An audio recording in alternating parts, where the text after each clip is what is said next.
Voice is clear? Ji. Sadashiva-samarambham Shankaracharya-madhyamam Asmadacharya-paryantam Vande Guru-paramparam. Shruti-smriti-purananam Alayam Karunalayam Namami Bhagavad-pada Shankaram Loka-shankaram Shankaram Shankaracharyam Keshavam Badarayanam Sutra-bhashya-kritau Vande Bhagavantau Punah Punah. Om Sahana Bhavatu Sahanau Bhunaktu Saha Viryam Karvavahai Tejasvinavadhitamastu Ma Vidvishavahai. Om Shanti Shanti Shanti.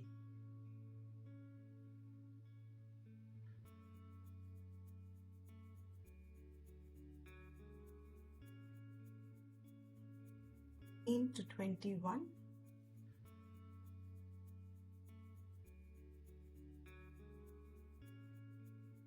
Which numbers, Deepti ji?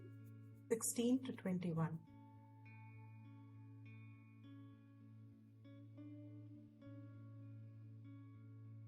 Nasato vidyate bhavaha na bhavo vidyate sataha ubhayorapi drishtontaha tvanayostatvadarshibhihi avinashitu tadvidhi yena sarvamedam tatam vinashamavyyasyasya na kaschit kartumarhati antavanta ime dehaha nityasyokta sharirinaha anashino prameyasya tasmadyudhyasva bharata ya enam veti hantaram ehatam ubhau tau na vijanitaha nayam hanti na hanyate. Up to 21.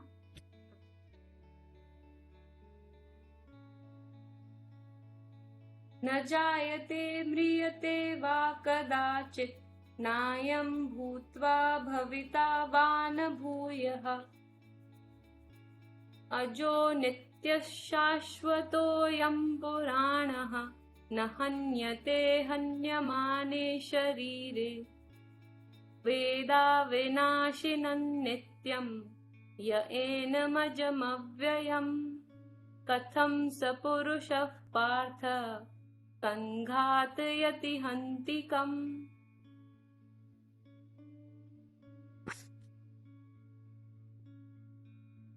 Continuing from yesterday, in these verses, we are seeing the distinction of what appears to be real to an individual from Shastra Drishti, from Tattvadarshi Drishtaya, from those who can see the truth, recognize the truth, from their standpoint, who have been able to arrive firmly, correctly at the source of creation, the source of one's being, who have been able to identify it. They call it Atman. It is an entire methodology. It is an entire prakriya of unfoldment of that truth, what they have recognized, and to us who feel that this world is real? How does one correct that notion? I'll repeat myself. From the standpoint of Shastra Drishti, equivalent to Tattva Darshi's Drishti, those who are able to see the truth, the source of being, the source of creation, who have clearly identified it culminatively, means there is no longer a need to go further to search it, to search an answer. It's concluded. It's a final knowledge. There is nothing more to be known after that. From their standpoint, what is the truth, the real, compared to what is the truth, the real from our standpoint, from everyone living in the world with an idea of a name and form? What is our what is our definition of truth? What do we call as real? That methodology that they have put out, they have disclosed, they have educated us with, that methodology, prakriya is the word. Step by step, arriving at a deduction, arriving at the source of one's being, the truth. That prakriya is based on Atma Anatma Viveka. Starting of that prakriya means, from their standpoint, they are referring to us who, from our standpoint, accept certain things as real without questioning. These are two different standpoints. Our standpoint and Tattvadarshi's standpoint. So what is the unfoldment that they are trying to make in these verses? What we call as real, they are saying this is not real, it appears real. In English, let's keep it at that. It is appearing real. This real and appearing real to us seems to be completely not recognizable fact. Real and appearing real क्या होता है? What is the difference? How can you say what this is appearing real? How can you say it hurt? How can you say this appeared real? To us, there is a non-cognition of what they are saying is real, and this what we are calling as real as appearing real. To us, there is a non-cognition of what they call as real. समझ नहीं आता हमको. हमें ये भेद दिखता नहीं है. We don't see the difference. So they have to educate who? How difficult it is. The one who is seeing it as real is to be shown that this is appearing real. Do you see the challenge? It's so tough. The challenge is, here what appears to be real, their standpoint, this is appearing real. What is real to us, their standpoint is appearing real.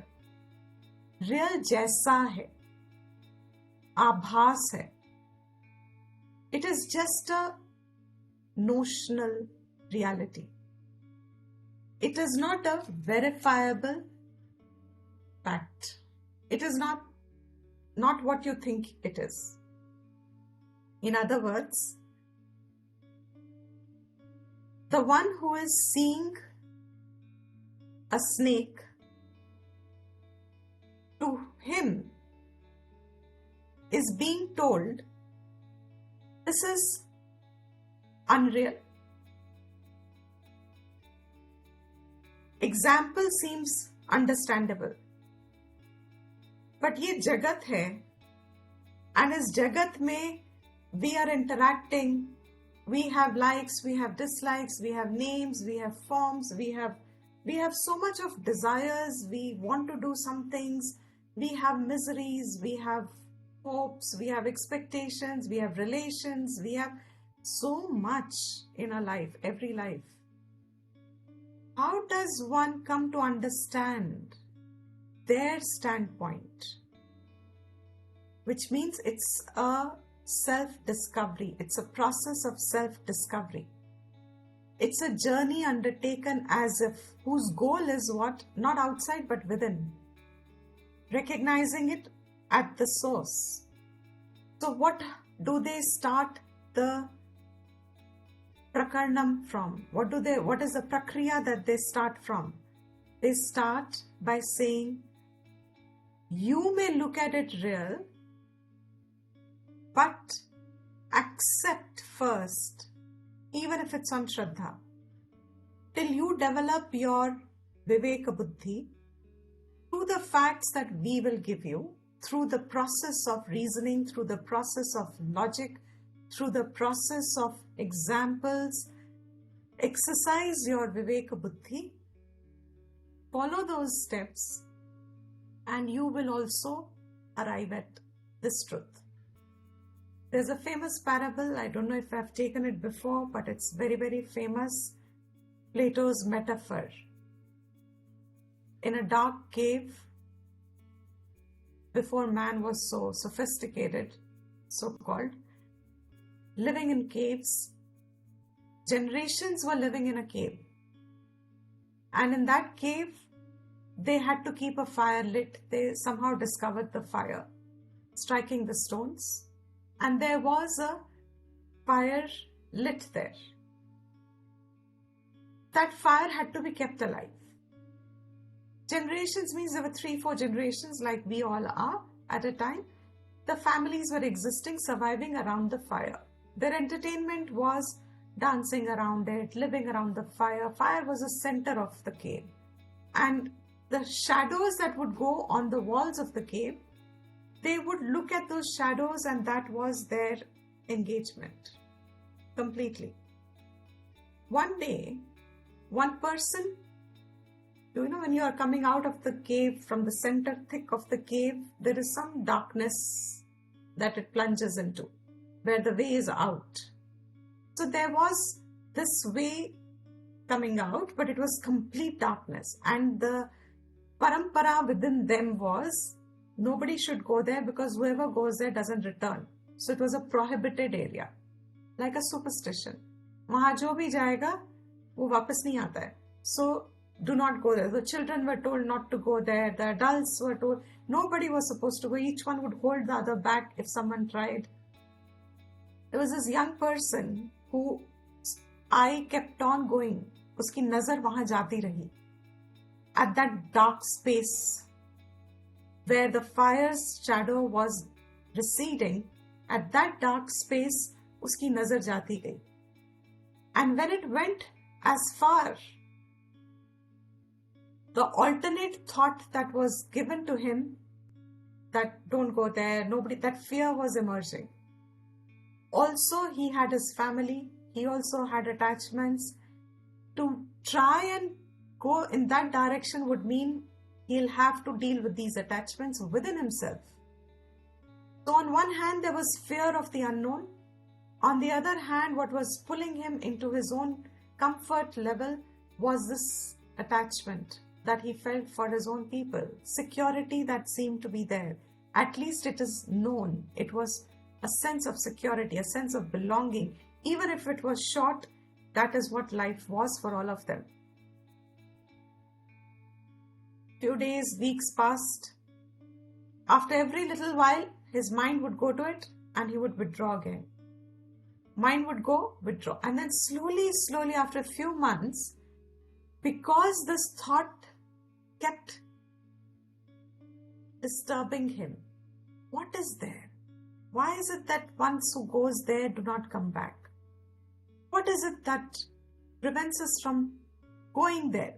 Why can't we all go there holding each other's hands, and maybe if nothing is there, we'll just come back, if we are all supportive of each other. But no, there was no collective urge in everyone to explore that area. The collective force was not there. So he was left with his own feelings within his own self.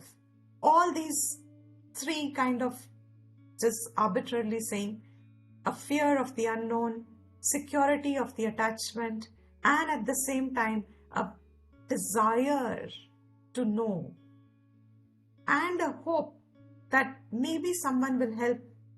Nothing was happening, few months went, but that thought started increasing in strength and intensity.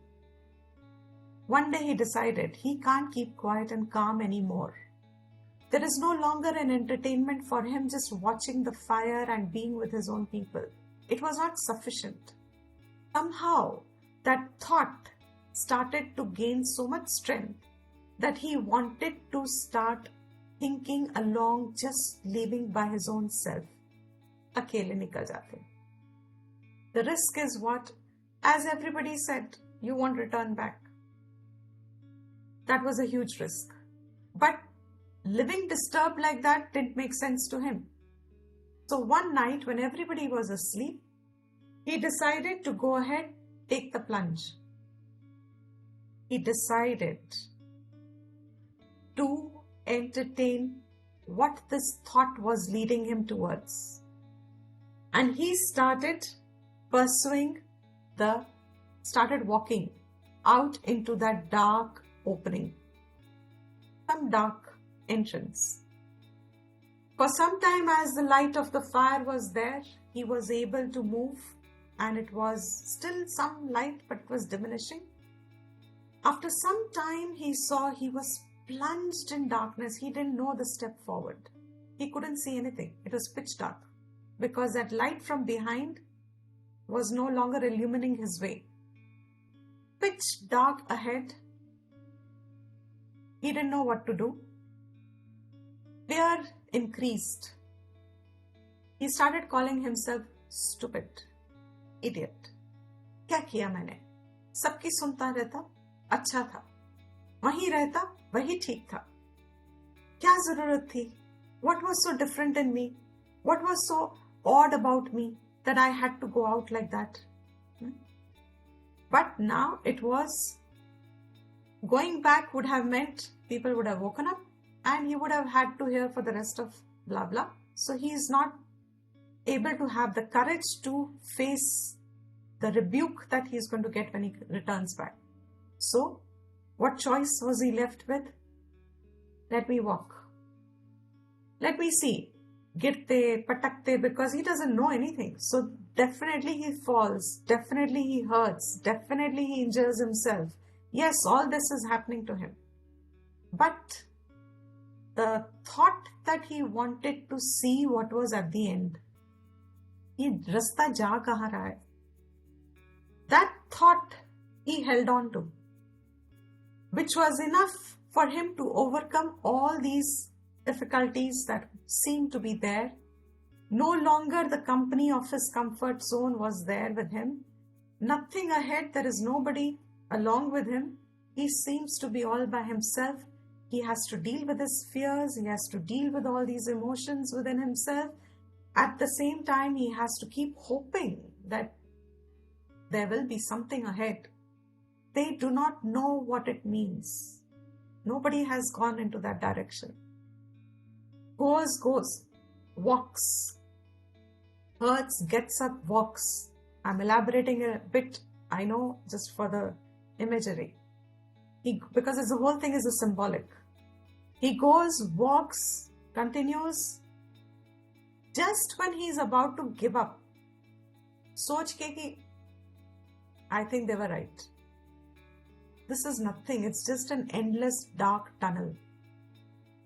It is endless. It leads nowhere. It's just a dark tunnel. And they were right. The ancestors had lit a fire somehow and they had kept the darkness out of their life by sticking to what was known to them They had discovered it. Their ancestors had discovered it. This is a huge mistake I have made. He's just about to feel so helpless, probably like Arjuna at this point. Helpless within himself.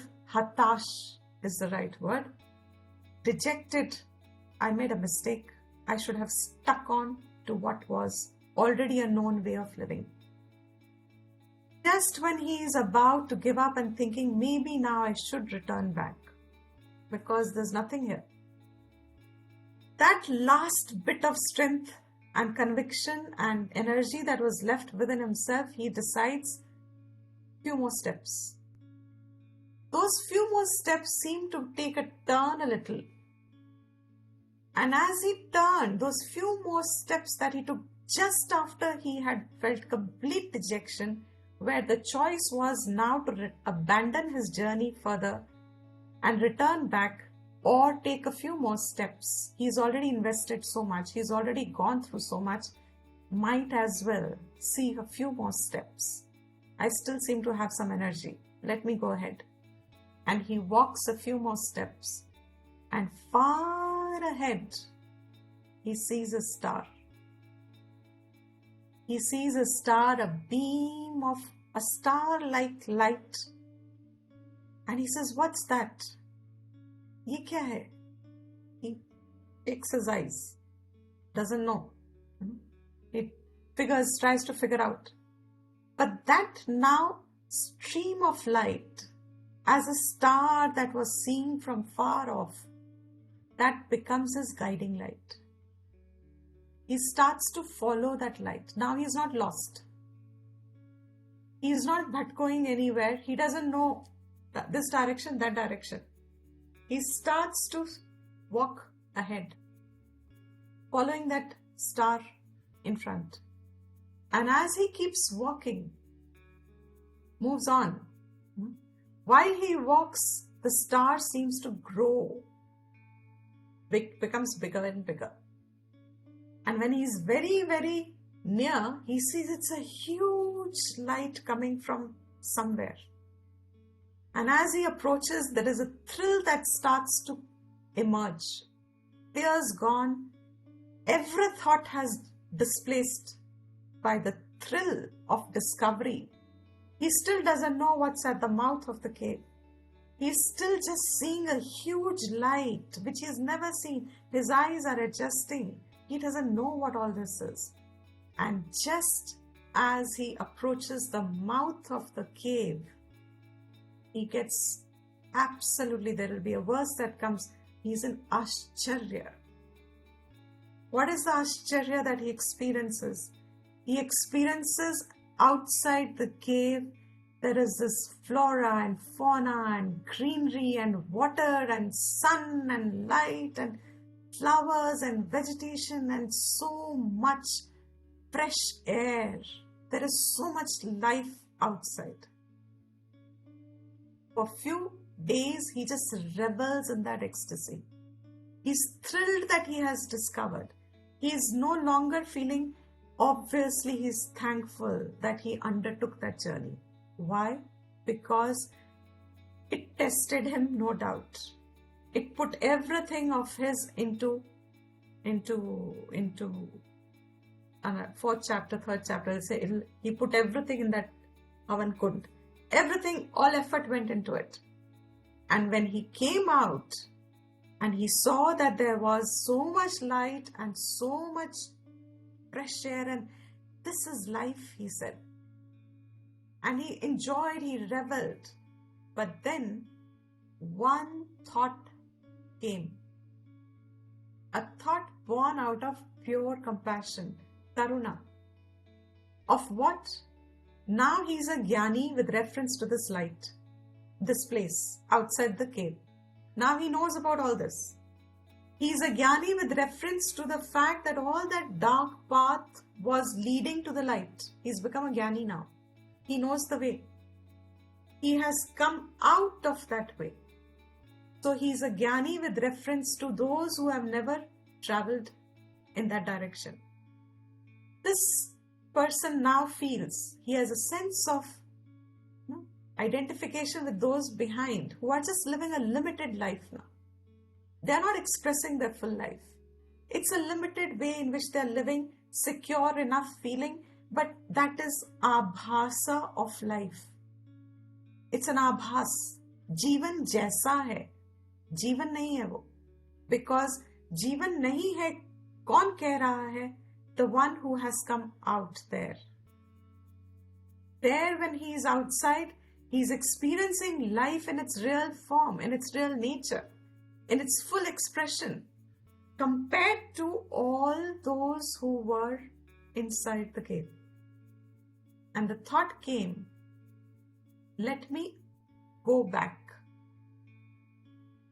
and try and bring more people out. Let me tell them that there is life outside the cave, not here. So he goes back. He takes the same journey back through the darkness, once again there. And the minute he comes in, sure enough, first is a backlash, etc., etc. He puts on, he lives with them, and when he gets an opportunity, he starts telling them, there is light. They don't know what light is. So he tries to explain in some terms. Then he tries to tell them there is a flower. They don't know what a flower is. So he tries to explain. They don't know what colors are. So he tries to explain the colors. He tries everything, but all those words are what to all of them? Anybody? What are those words to them? Gibberish. Sorry? Gibberish. Okay. Correct. There's no common language. There is no common language. He has They no do words. not understand what he's saying. They do not understand what he's saying at all. Not only that, the more he's insisting, come with me, the more they are calling him mad. What are they calling? Mad. More resistance they're giving. The more resistance they have, and they're calling him, ye to pagal ho gaya. He's gone mad. He's crazy now. Some devil has taken him over because he's talking nonsense completely. At some point, because he knows he has to hold on, that he's not talking nonsense, he knows this is the truth, he knows this is a fact, but they do not know this is a fact, and so he continues to remain with them for a length of time, always taking an opportunity to speak again about what there is. And then at some point, one young child nudges him again at the middle of the night, has got also curious like him, nudges him and whispers, I also want to go. Will you take me? What are you talking? I want to know. I want to understand what is this. Will you lead me? This is the beginning of now what? What has begun? Curiosity by the others. Yes. And? What is that? Jignasu. Jignasu. Shraddha. Shraddha. Excellent. What has begun? One who knows Guru, Shishya, Parampara. Absolutely.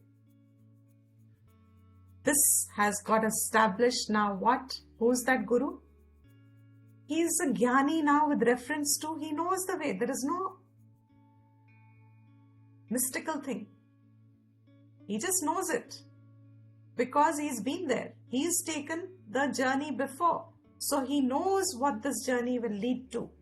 So the minute this young person says, I want to go, and he holds his hand and he takes him, starting this is how the Guru Shishya Parampara comes. And then what happens? However much the Guru had to go through the pain and the difficulty, etc., etc., does the Shishya have to go through that? No. It will be so much more lesser, because even when the Shishya has that feeling over there, the second person has the feeling over there that, oh, what will happen again? He's not alone in the first place. He has someone to tell him to guide, etc., etc. You understand all of that now. So now he just has to follow.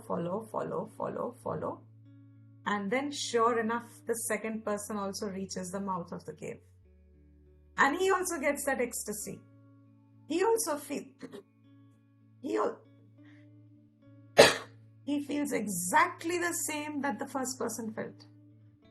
The joy of that discovered nature. And now knowing what he meant, he now understood what flowers were, what water was, what light was. He understood all those terminologies which remained unknown to him, only available to be accepted on Shraddha and walk on it. But everything became clear to him the minute he also reached there. And he reveled in it. He also enjoyed. Now what happened? See why the Guru Shishya Parampara till today is available to us. Now what happens? The next step.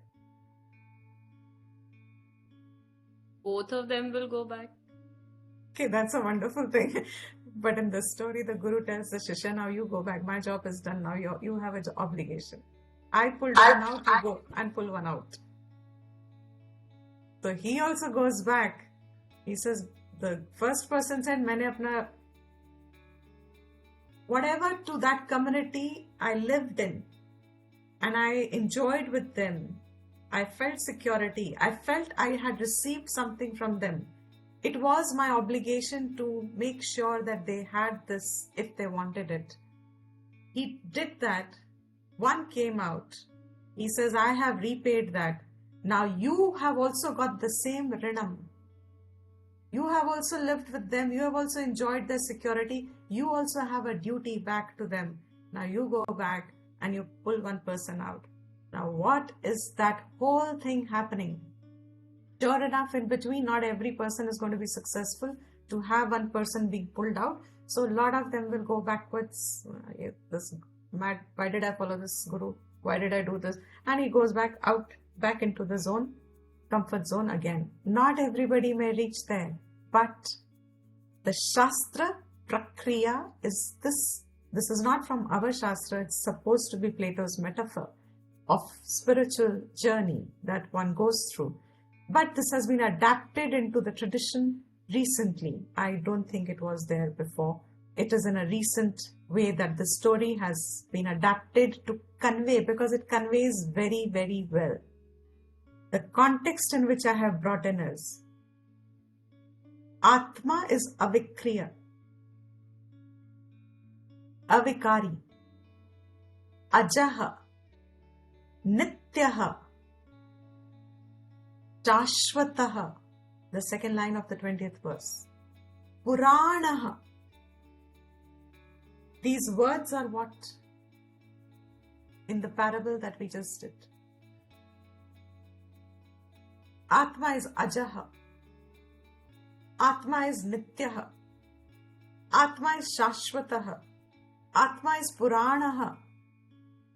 What are these terms to us? Firstly, in the parable, if we equate ourselves, who are we in the parable? Jeev. In the parable, who are we? We are all his relatives and all living there. We are the ones who are living in that community around the fire in the dark space. Right. Ajnanam is dark. Andhera. No light. We are living in Ajnanam, cave dwellers. We are the ones who are cave dwellers. We are living in the cave. Now when a person is telling us Atma is ajaha, nityaha, shashvataha, puranaha, what are the two things that we feel? What are the things that which category of the people we belong to? 99.9% of us as human species. Who are we? What is all this? This is bakwas. This is all crap. This is all time waste. This is all playing with people, misleading people. This is all etc. etc. This is all Atma is ajaha, nityaha, shashvataha is absolutely what to us in terms of what that person was trying to describe to them as life outside. Flower, water, rain, green, tree. To those people, what are these words? Atma is nityaha, Atma is shashvataha, Atma is ajaha, Atma is puranaha. Because we don't get the understanding of these words on hearing them. Samajh aaya? When I say the word tree, what happens to you? You can recognize a tree. Tree is a common jati. You can recognize the minute a word tree is used, that's why language is there, because there is commonality and you can identify through commonality. These words are common experiences for us.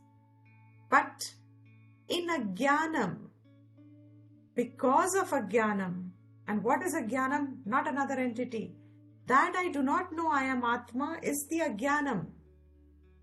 And because of that being there, to me, I am this individual who is born and who dies. This is a common experience to all those who believe themselves to be a jiva. And what is a Tattvadarshi saying? You are not born, you do not die. That Atma is not a third entity. Tvam, you. Atma, asi. You are that Brahman. You are that Atman. And then all these characteristics, lakshanas rather, are belonging to you. You are the one who is unborn, not born. You are the one who is nityaha. You never die. You are shashvataha, ever there. Puranaha, changeless, fresh, ever new. It is about you. What happens to our cognition? How? How am I that? Because my common experience with everybody else is what? I celebrate my birthday, I have my parents, I have my birth certificate. And my great-grandfather or my grandfather or God, whoever, I have their death certificate. Atma nityaha ajaha shashvataha puranaha. I'm repeating these 4 words because these are the 4 words that are taken as a crux, as they're extrapolated, or they're the essence of everything that is being mentioned of Atma, your nature. But what is the prakriya? That Atma is nitya, shashvataha, puranaha, ajaha. All this about myself, who believes oneself to be just the opposite, absolutely. तत्वदर्शी का challenge वही है जो उस first इंसान का था. To make them understand that what he's saying is the truth. So what is that challenge? Is to be able to come to that through the help of the Shastra and the Parampara, which is holding the nuances of opening the words through a prakriya. There's a methodology. That is why self-study, अपने आप किताब खोल के पढ़ना is not a part of learning correctly, because the words have defined meanings.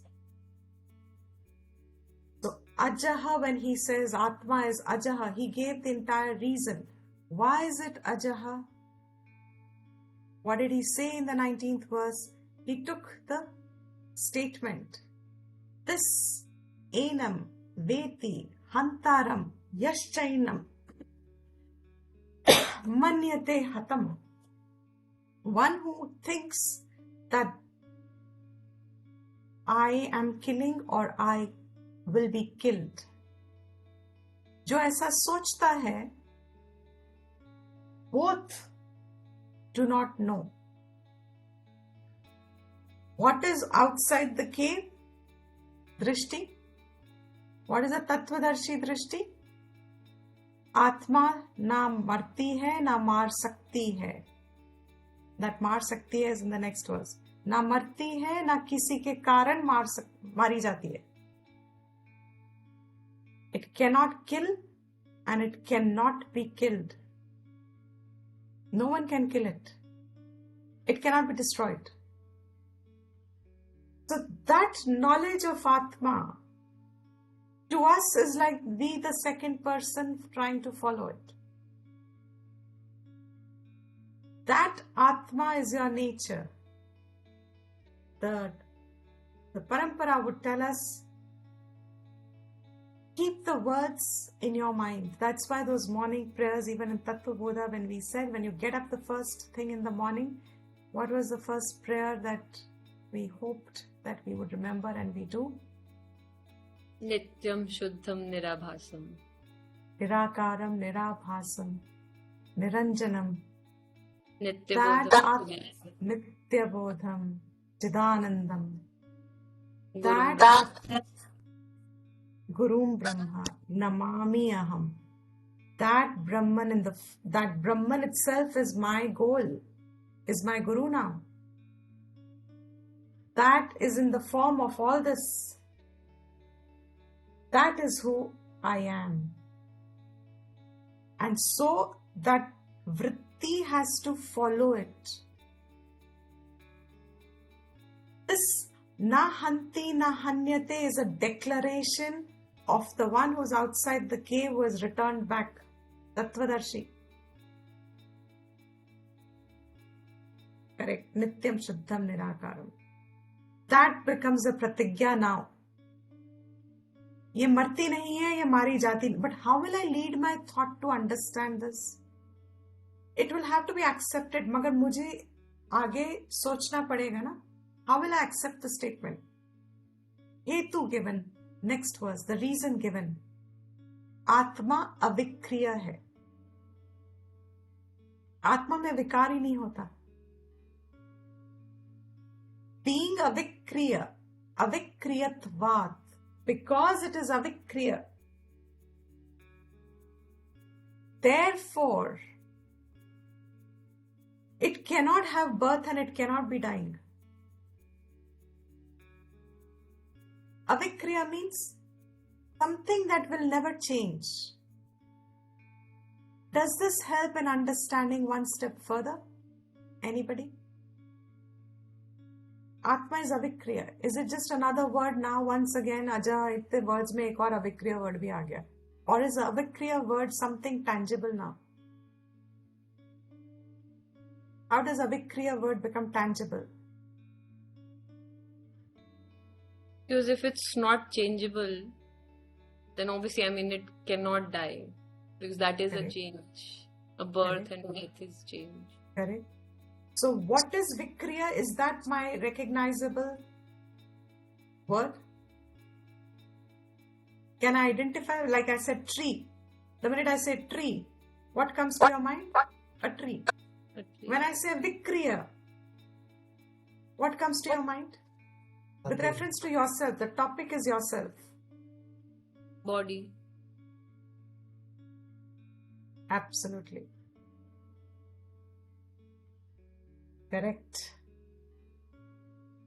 Vikriya means we are able to see the change. The problem only is now, what is the Tattvadarshi telling us? They're telling us because it is changing, it is not real. So we move one step forward. Correct. Vikriya is recognizable. So we have moved one step forward in our means of we are coming to the mouth of the cave. If we hold that idea and reflect on it, that means whatever I call myself as I, if it is a part of it being changing, then it is not Atma. I am able to discern it. अपवाद कर सकते हैं हम. अपवाद means negation. ये सत्य नहीं है. Appearing satya. It is only seen. I'm experiencing it, yes, today. But I am living in the cave. And my experience of the cave is not real. It is only appearing real as long it's a conditional reality. I think that's the right word. Samanugraha, that right word is more conveying than what the words. It is a conditional reality. Living in the cave is a conditional reality. To us, the conditional reality is living in this body, believing it to be me. So, that who thinks this Atma, I am killing another person, and does imposition of becoming the doer of that action of killing. Because if I have to kill someone, I have to lift my organs of action. I have to take an instrument of killing. I have to take a sword. I have to take something. I have to take a rifle, a pistol, something. I have to have an instrument with which I will kill. I will have to have another person, the object towards whom the action is going to be performed, who I think should be killed. So all this is what?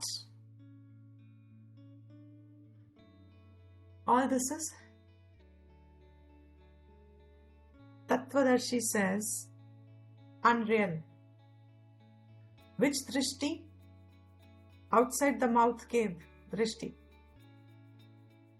ये पूरा जो व्यवहार हो रहा है तुम्हारा is like dancing in front of the cave fire, in the fire in the cave. You have done imposition of calling Atma a karta. You are calling yourself a karta. Yourself, drishti of Tattvadarshi, yourself is Atma. Therefore, you are calling Atma a karta. That is your error. That is the confusion. That is the mix-up in your buddhi. That karta is what you are calling as real. But reality is Atma.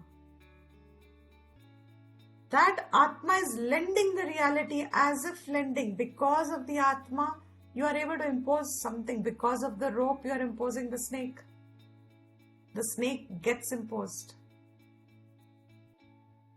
Probability aa gayi na to misunderstand the rope because there is a rope. Atma is there. So the probability is there that you are not seeing it as the real. And therefore you conclude something else on it as real. The reality comes from Atma, but your conclusion of it is an error of lack of thinking. Avivekajanyam. बस थोड़ा सा मेहनत करना है, थोड़ा सा तो journey में इधर उधर एडजस्टमेंट थॉट होनी पड़ेगी. सेल्फ डिस्कवरी की जर्नी में you will have to see how am I separating them. That karta of an action that I am so attached to today कि मुझे पता भी नहीं चलता. I don't recognize easily. I presume I have to do, because if I don't do, who will feed the family and who will feed my body itself? If I don't do, अपने आप तो food won't come in the mouth. It's not an automatic process that I can keep my organs of action held tight to myself. I will not do, I will not walk, I will not speak, and I am Atma. Atma is a karta, therefore I will do nothing. That is not the truth. That karta that you are assuming on the Atma with reference to the karma, that karta and karma sambandha, that you're calling as real is the error.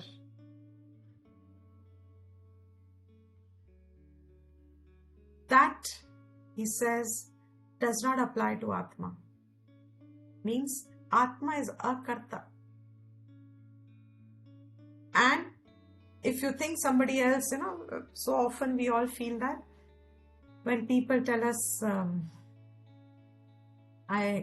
we all get hurt, we all feel insulted, we all feel looked down upon, we all feel we are walked over, we all feel all those feelings.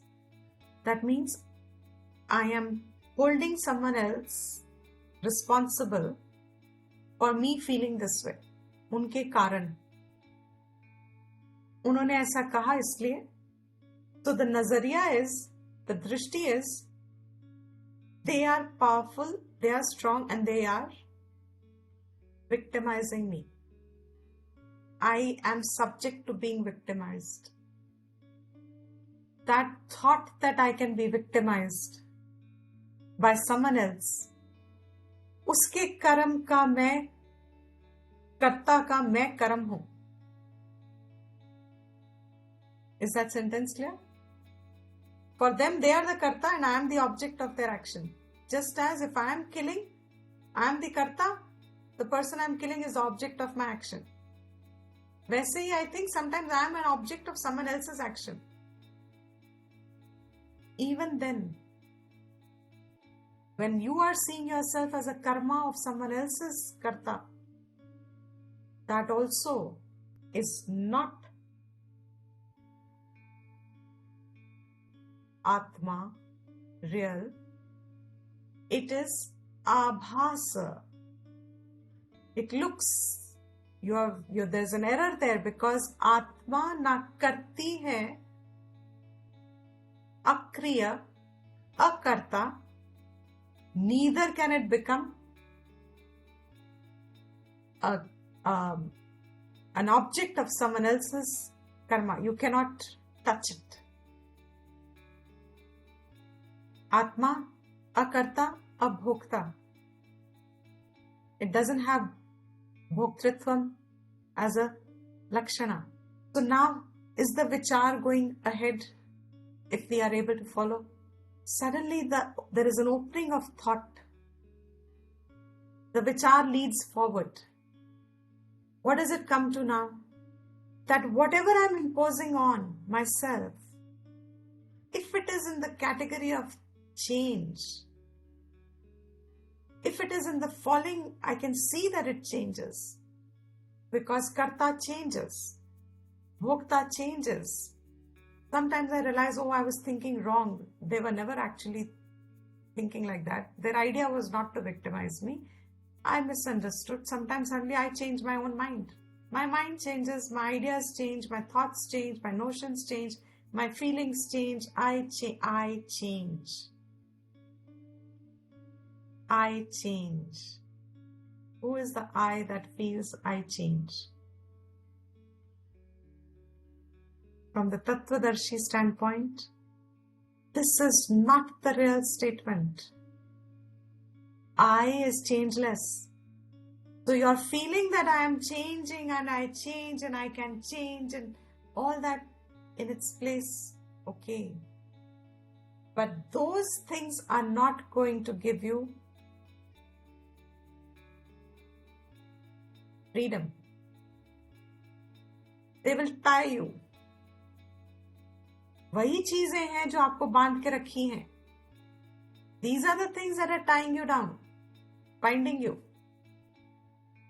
So, this Atma, being unborn, changeless, always there, vidyamanaha, hai, vidyaman, hai. How? Ekarasaha. Ekarasa means there is no gradation. There is no increase or decline in it. Ekam. That ajaha, because when we say it is ajaha, it is always there. So Nityaha. And because Nityaha, anybody remembers what are the two kinds of Nityatvam we saw in Tattvabodh?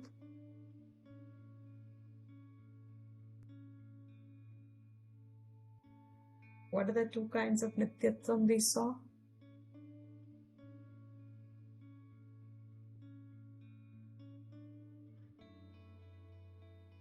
There is one Nityatvam which is like a river. Now you remember? A river seems to be always there, but it is always changing. Correct. Swarup and Tatastha is the same.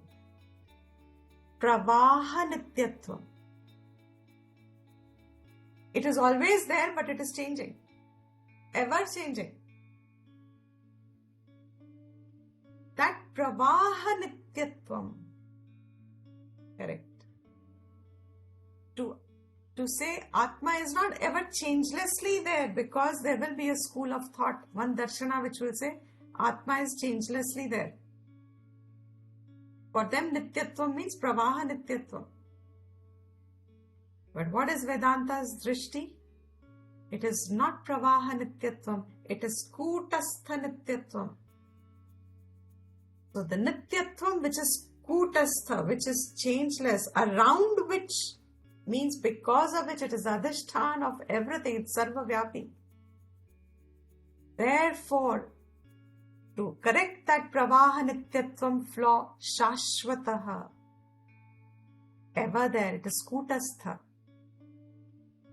And if it is Kutastha, then that means, right, that means you can feel that it must be, maybe it is there for one yuga, for one whole lifespan, one whole creation, but maybe next creation there will be a gradual decline. Maybe we don't see it, but it will be declining. Apakshaya rahitam. There is no decline there. To say that it doesn't have kshaya, gradual deterioration also it doesn't have. Atma doesn't have even a very gradual deterioration that we can't even see. Supposing we were to say that. Like in mineral world, in a stone world, science is able to say that there are changes, we can't see them. They are so gradual that in our lifetime, it's hardly moved from one place to another. There's hardly a change noticed, but it is changing. Is Atma like that? To say that it is Kshaya Rahitam, it doesn't have Kshaya. It will never decline, it never deteriorates. So the word Puranaha, it is ever fresh, it is ever new, it is as is. These 4 words for reflection. Bar. What is the method of reflection? Whatever reasoning they give, look at the same verses over and over and over again. The teachers have said, even subjects like any shastra which is in the category of being called a shastra, which is a pramana shastra, even if you've understood and you go over it again and again and again and again, we don't know at what point the teachers in the past have said, even a Sanskrit teacher says, if they do Panini Ashtadhyayi, if you go on doing it, the text reveals, opens itself. Even though before you said, oh, I have understood, intellectually I have understood.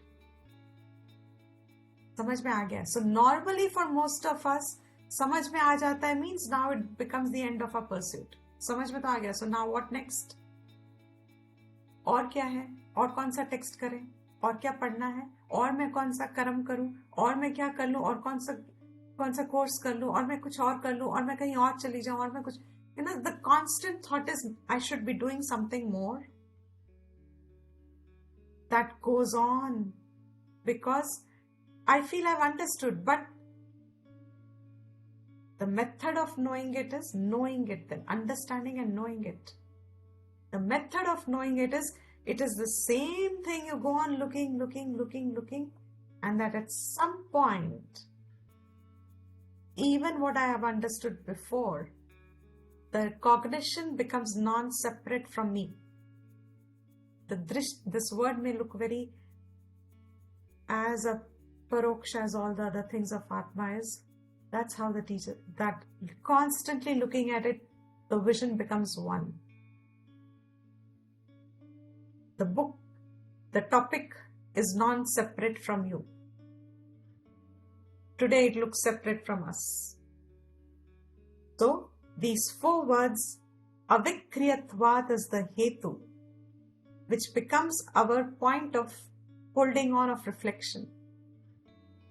Because whatever will be the act of killing will only apply to what is its own same degree of reality.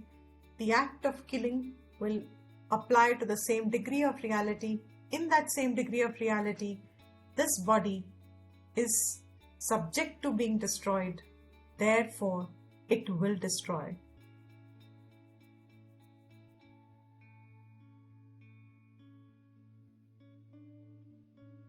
If I does not change, then who is in the body making the effort to find the real I, the Brahman? From the analogy, the parable, the one who is in the cave is the one who will also experience, who also actually experience, the one who has returned back and is now in the cave. Let's talk about him. He is actually the one who is the truth, and also at that point talking to the ones or the ones who are not seeing the truth. So you yourself, when you feel the jivatva bhav of being born and of dying and the world being real, that jivatva bhav itself is the one who is going to make the effort to know who you really are. So the correction will be, in the light of that knowledge, the correction will be the jiva starts the journey, but the jiva dissolves. The individual starts to inquire his own nature, and on inquiry, individuality dissolves. Is that clear to everyone? Who is the one who is inquiring about Brahman? Who will inquire about Brahman? The Jiva. Jiva. While Jiva is inquiring about Brahman, what is the real nature of the Jiva? Brahman. Brahman. But non-recognition of your real nature is what is making you call yourself a Jiva, the body. Jiva. Associated with the body. Identified with it. When we are born as children, just when we open our eyes, all of us, let me come back a few steps before. Birth of an individual, any birth of a prani, is because you have to go back to the cycle that we did in the introduction. Karam phal is the nimit for your janam. So far clear? Karam phal is a nimit, karan, for present janma, for this present body. This present body that I have, and I am an individual here, what makes me get engaged in karma?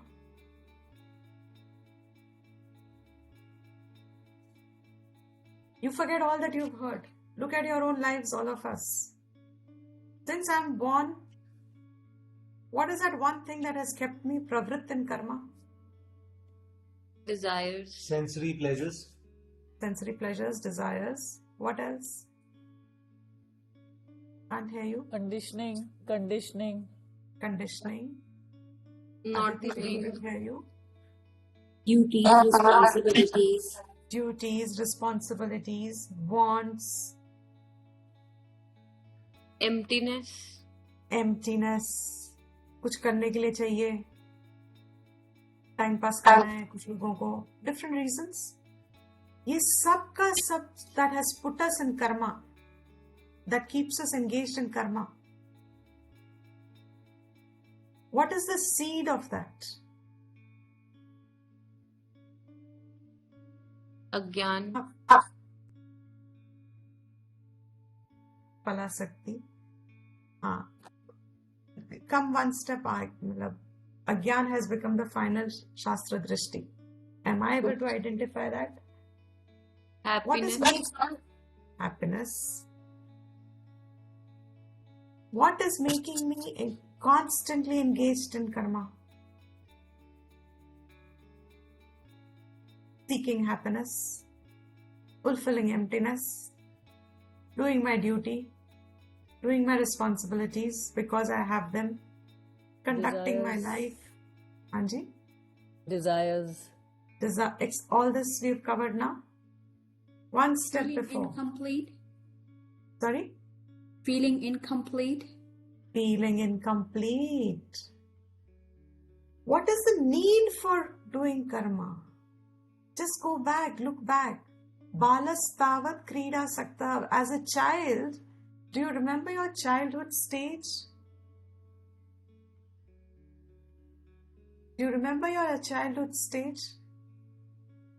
How engrossing, or if you have children, you would have observed them. How engrossing is the world of toys. It is so engrossing to forget it. There are toys that we don't want to part with. We can't think ourselves to be able to be there, continuing in our life without that toy part of me.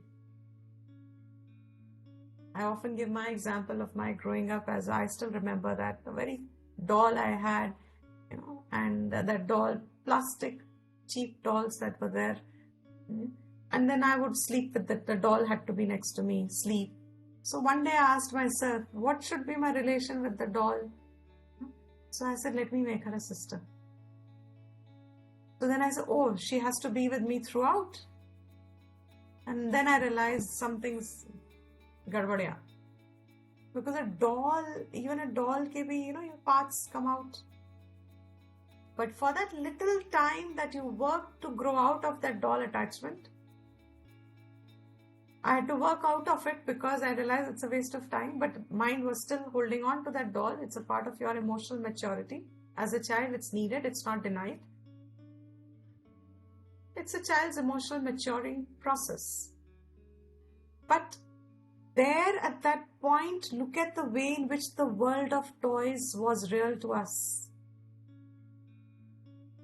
And that doll I know is an inert doll, but my thought was I cannot live without her next to me for my rest of my life. I'm going to keep her with me.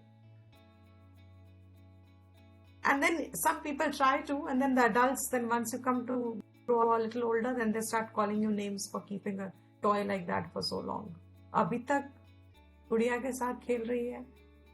अरे जब मैं छोटी थी तो खेल रही थी तो it was okay. Now that I've grown up, I'm supposed to see that the doll is not real. It's not a real emotion. It was a cause to help me build my emotion. But the doll is not going to be the one to whom I have to center my emotion. I have developed the emotion and the doll has worked its job, fulfilled the job. The doll can be parted. As I grow up, I don't need the doll. I can play with it, but I don't need it. Now, why are we engaged in karma? In fact, it's such a relevant question because in the next verse, Shankaracharya says, a jnani has sarva karma sannyas. सब कर्मों का त्याग कर देता है वो. अब उसको कुछ करने की जरूरत ही नहीं है. Now, why are we engaged in karma?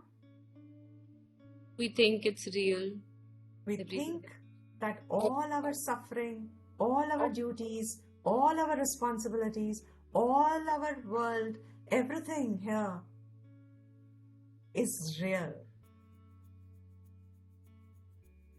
And today we are not wrong. The child is not wrong if they hold on to the doll, the toy world. But when idea of holding on to after some time also will become detrimental to your growth. Has this point been conveyed? Because if I continue to hold on to my doll even today, after 30 years, 50 years of my existence in this body, because it was my childhood doll. Just love my doll. See, everybody is smiling also at the thought how stupid and how absurd it is. That means that doll has become detrimental to my growth. It's preventing me from growing further. My holding on to that doll is now actually, it's not at all advisable to hold on to the doll after your doll stage is gone. In the same manner, we hold on to karmas today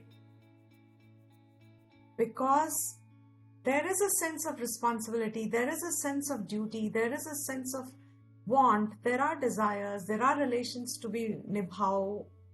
दुनिया में रहते हैं तो थोड़ा तो निभाना पड़ता है. That is a common quote unquote that you keep listening all the time. And that's where Vedanta shuts herself off. Yeah, I will not talk because दुनिया में रहते हैं तो निभाना ही पड़ेगा. तो दुनिया ही तो संसार में है तो तुमको भी संसारी रहना पड़ेगा क्या? तुम्हें भी संसारी रहना है क्या? तो फिर ठीक है. दुनिया जो सब कुछ करती है अगर वही सब कुछ सही है तो फिर तो we should all be very happy lot. We should have all discovered our truth. Am I making some ground? Not making any ground? नहीं समझ आया है. आगे समझ भैया है. Deepti It ji, requires deeper understanding. Correct. my question is that if everybody stops doing karma, then what will happen? Okay, good. So you should ask the question. Because if everybody stops doing karma, what will happen? Shastra is very sure everybody will not stop doing karma. We don't have to worry. When will you stop doing karma? Only when there is an inner maturity, you grow out of it. If I quit my job, say 25 years ago, to pursue Vedanta, would there not be a need for security, for clothes, for living, for financials and etc. What every adult needs, you would also need without being dependent on another person. But why would you quit it? Not everybody will quit. But not that this makes it great, it's just an example. To show the difference. What is the difference? Only the person who will be able to connect the fact that whatever karma can bring to me, is that really what I want to use my life for?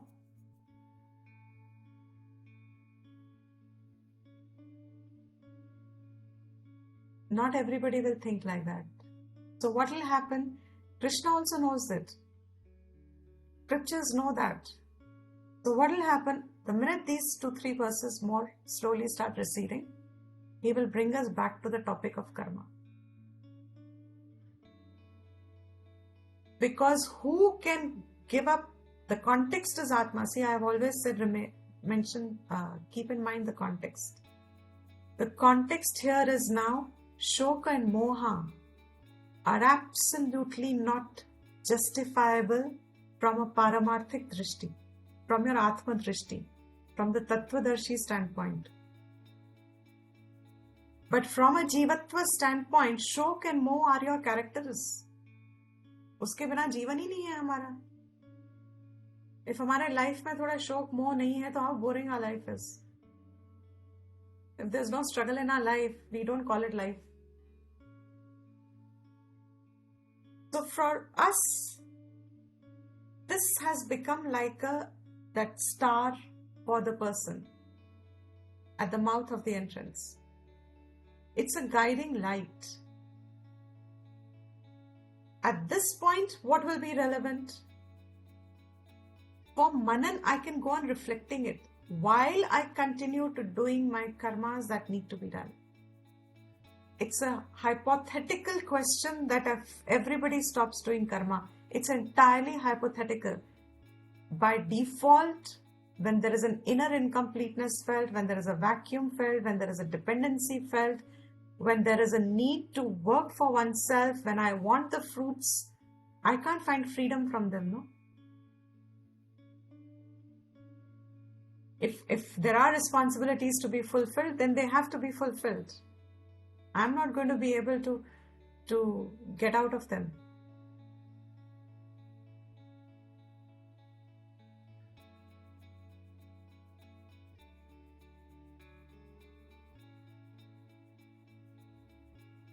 Okay.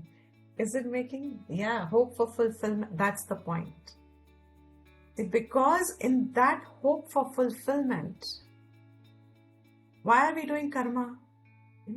Even if it's a responsibility. In fact, that's the reason why most of us, by the time we, why in our Vedic system, you have the brahmachari avastha, then you have a grahastha avastha, then you have a vanaprastha avastha, then you have a sannyas avastha. These are the 4 ashramas. Why 99% of the people, physiologically as you're growing, this is the stage in which your desires will should turn. If you're living a proper life. When you're a brahmachari, you'll be engaged with toy world and the process of learning is constantly happening. See any child. They're constantly learning new things. And so quickly, it amazes you if you've been observant of your own self as you're growing older and you see how your brain stops to process information as quickly as it did before. So as a brahmachari, as a childhood stage of your life, you are a learner, you play, you are growing physiologically, also psychologically, emotionally, in every way there is a vriddhi happening.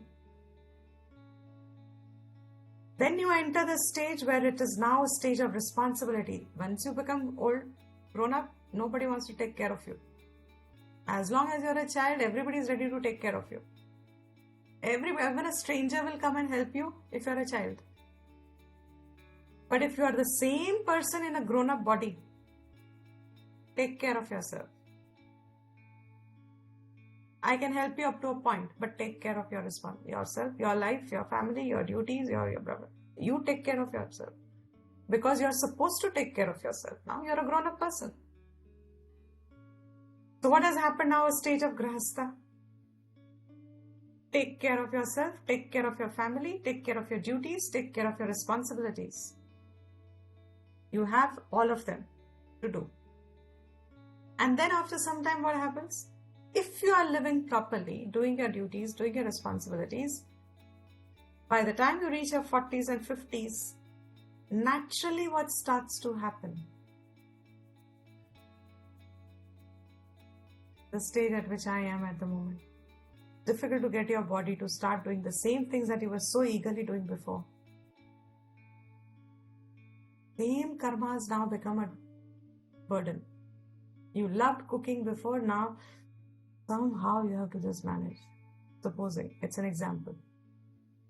Because you've done it so much now, then no interest left. The same thing. There's nothing new you can learn in it anymore. Even if you do, even then, it's ultimately sharirya. Anyway, that's besides the point. But by then what starts to happen? Slowly, our interests change. You lose interest in a lot of things. Physiologically, your body will not support a lot of action. Mentally, you have already resigned to a lot of new realities you have risen to. You realized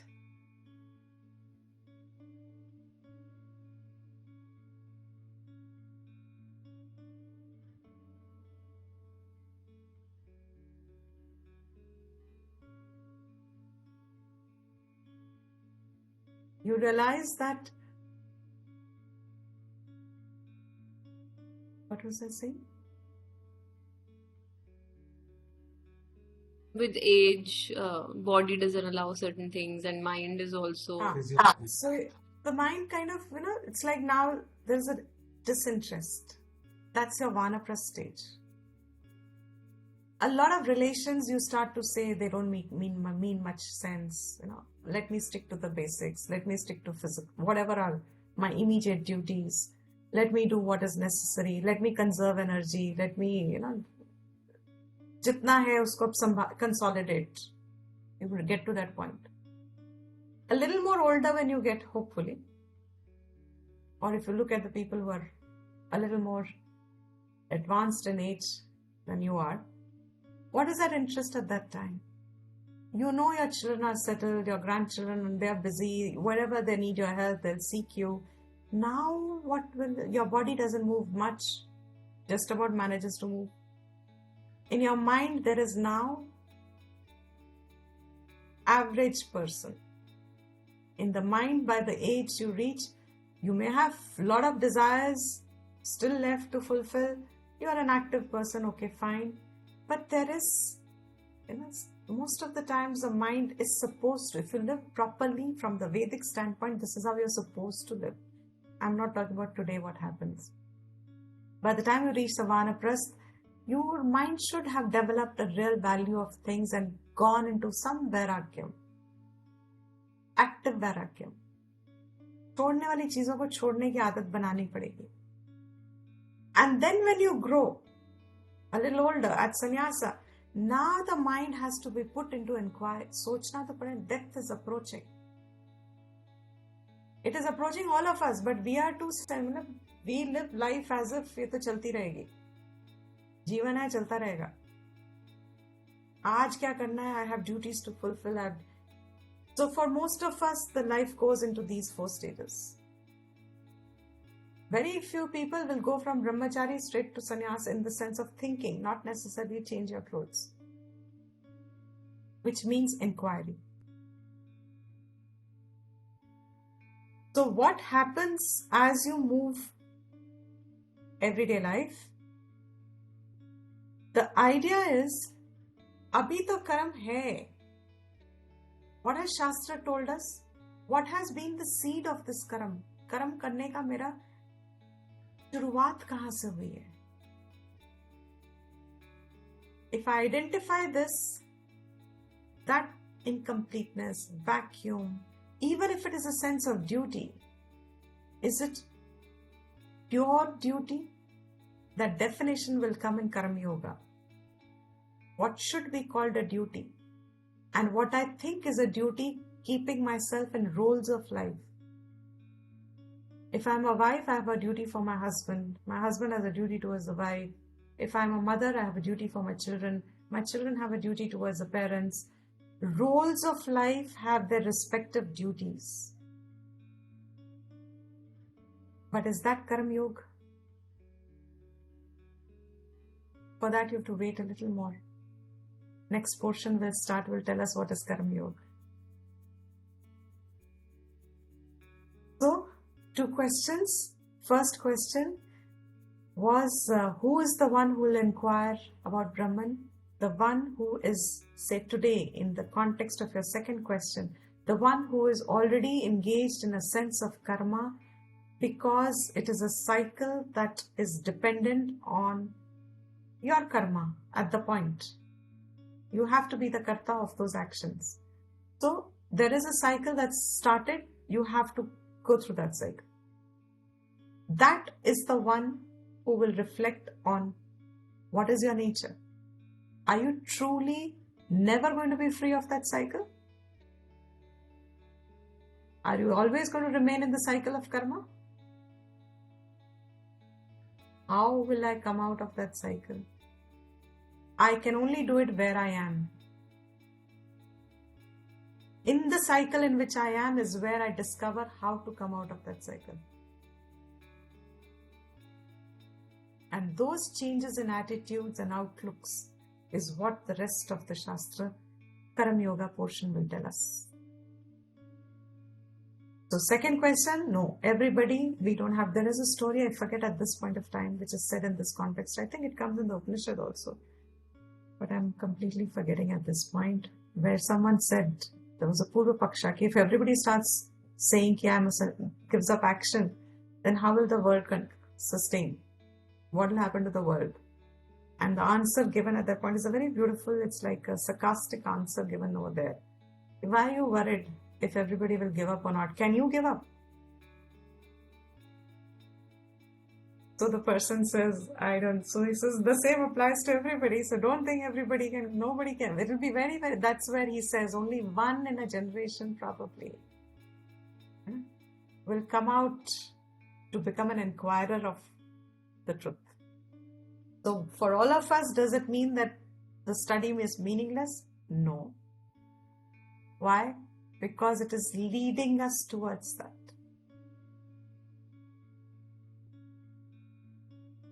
Is it helpful a little?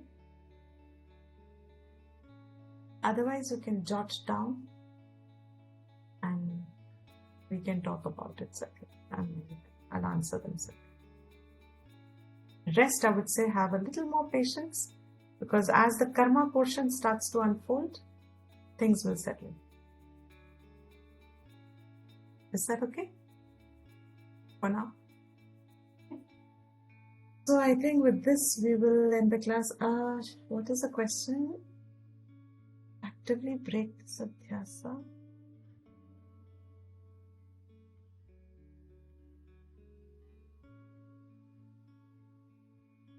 Oh, okay. Did you actively break the adhyasa? The hope that everyone around believes that karma will fulfill.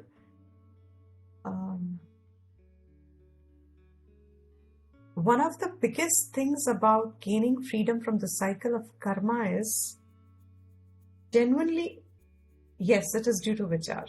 Yes. You have to put an active vichar into that direction. It doesn't have, it's not a automatic process. You just find yourself with it. No, you have to work on it to see that you have to disconnect in your mind. That is why most of the people who seek this prefer solitude, because your mind has so much work to do by themselves. So connecting the karma and the karma phala and my need for the karma phala, and then I will be happy. You discover it every time your mind slips into it, you break the knot. Till it is broken. It's a repetitive abhyas that needs to be done. Yes, the only example of Kutastha Nityam is Brahman. Is Atman Brahman? That's the absolute. Kutastha is the Lakshana then of knowing Brahman.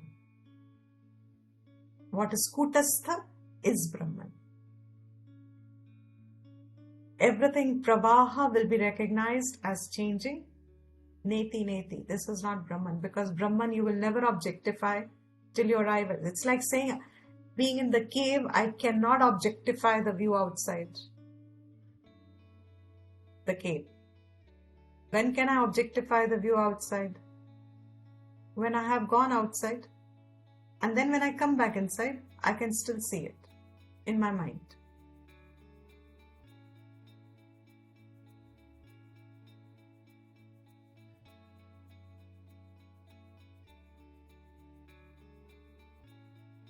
What was I saying? One of the biggest thing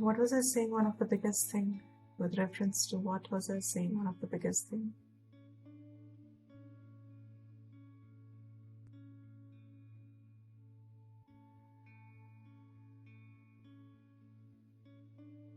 Before I took this question, what was the answer I was giving? What was I saying?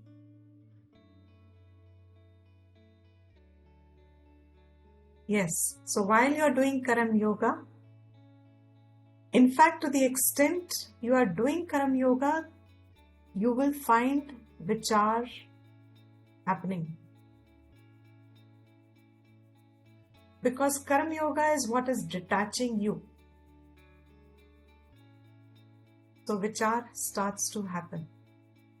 So vichar is your first go. Vichar is your independent pursuit. If you can't do vichar, then do others, sadhanas. For vichar, shravan, manan, nididhyasana. If a person cannot do vichar, is finding themselves in the present situation or context of life, there is a cycle that started. You have to keep the cycle alive for some more time because of certain conditions. That's perfectly fine. There you start Karam Yoga. When finally your duties are done and you still have some minimum external indirect duties to be performed, now put your mind into ekagra mind. If you can't still do vichar, then upasanas will help to bring ekagrata. But vichar is a steady. If you can do vichar, you are free of everything. Freeing yourself is the vichar.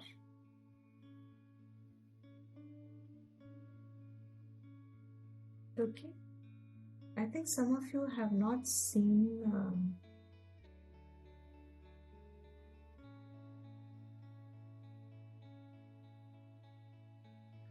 is that okay? So we'll conclude here.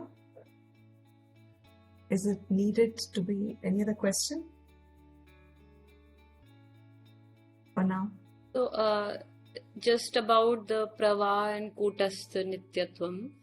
Prava nityatvam will only be nitya as long as creation is there, because anything that is changing will end. So it's not actually nitya then.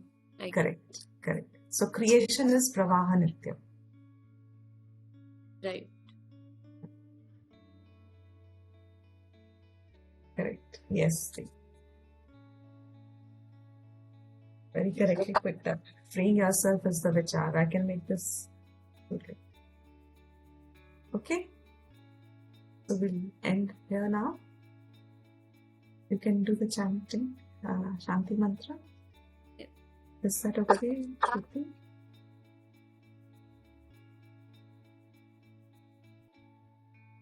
Om Sarvesham Swastirбhavatu Sarvesham Shantirbhavatu Sarvesham Purnam Bhavatu Sarvesham Mangalam Bhavatu Sarve Bhavantu Sukhinah Sarve Santu Niramaya Sarve Bhadrani Pashyantu Ma Kaschid Dukkha Bhag Bhave. Shanti Shanti Shanti.